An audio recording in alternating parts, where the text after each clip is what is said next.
తమిళ big boss హౌస్లో కంటెస్టెంట్లు కొట్టుకోవడం కలకలం రేపింది. కమరుద్దీన్, ప్రవీణ్ రాజ్ అని ఇద్దరి కంటెస్టెంట్ల మధ్య ఏదో విషయంపై వాగ్వాదం జరిగింది. కమరుద్దీన్ ఆగ్రహంతో ప్రవీణ్ రాజ్పై దూసుకెళ్లాడు. వారిద్దరు పరస్పరం దాడి చేసుకున్నట్లు ప్రోమోలో కనిపిస్తుంది.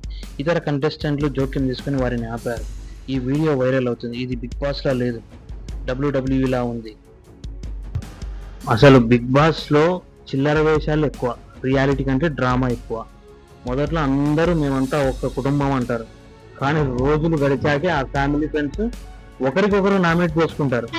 కెమెరా ఆన్ ఉన్నంత వరకేమో ముద్దులు, ఆఫ్ అయ్యాకేమో గొడవలు, చిల్లి ఫైట్లు చేసుకుంటారు.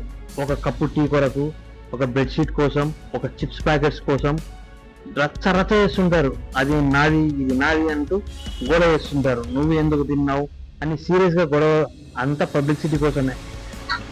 ప్రతి సీజన్లో కొంతమంది డ్రామా క్వీన్లు ఉంటారు. నన్ను ఎవరు అర్థం చేసుకోవడం లేదు అంటారు, ఏడుస్తూ ఉంటారు. మరి కొంతమంది నన్నే బిగ్ బాస్ టార్గెట్ చేస్తున్నాడు అంటారు, ఎమోషనల్ సీన్స్ వేస్తారు. ఇంకా అందులో అయితే ఫేక్ లవ్ స్టోరీలాగా కుదవలేదు.